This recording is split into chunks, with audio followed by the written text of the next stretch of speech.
Former United States President Barack Obama once said, "Understand that our police officers put their lives on the line for us every single day. They've got a tough job to do to maintain public safety and hold accountable those who break the law." We often don't realize that the daily work that police officers do places them on the front line of harm and in vulnerable situations as they come into contact with citizens, often not knowing what may lie ahead. These contacts can often require a police officer to make a split-second decision in response to the unpredictable and potentially dangerous actions by the individual they came into contact with.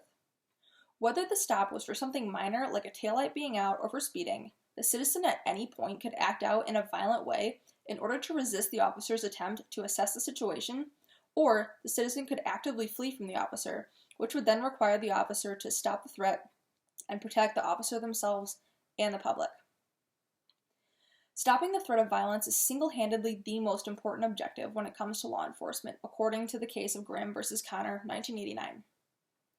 The Federal Bureau of Investigation, or FBI, in 2013 reported that from 2003 to 2012, 18% of all line-of-duty deaths of police officers and 10% of officer assaults resulted from a traffic stop or pursuit. This is where the term qualified immunity comes into play.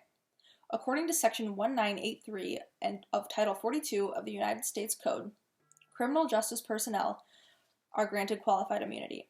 This doctrine states that government officials cannot be held individually liable for federal civil rights violations unless their conduct violated a clearly established right of which a reasonable person would have known. Granting qualified immunity encourages officers to enforce the law with purpose, as well as being within the constitutional boundaries. It allows officers to have confidence in their decision on whether or not the situation required the type of force that may have had to have been used. No matter what, the officer's use of force will be later reviewed. The U.S. House of Representatives recently approved the George Floyd Justice in Policing Act, which will in turn eliminate qualified immunity for all local, state, and federal law enforcement officers. By getting rid of qualified immunity, police officers will need to second-guess every single move that they make, fearing that they will be sued if the situation goes wrong. As citizens, we look to police for protection.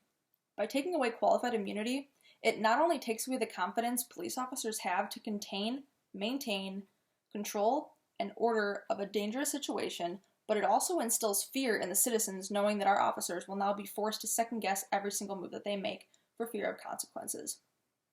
Instead of wanting to defund the police, let's defend the police.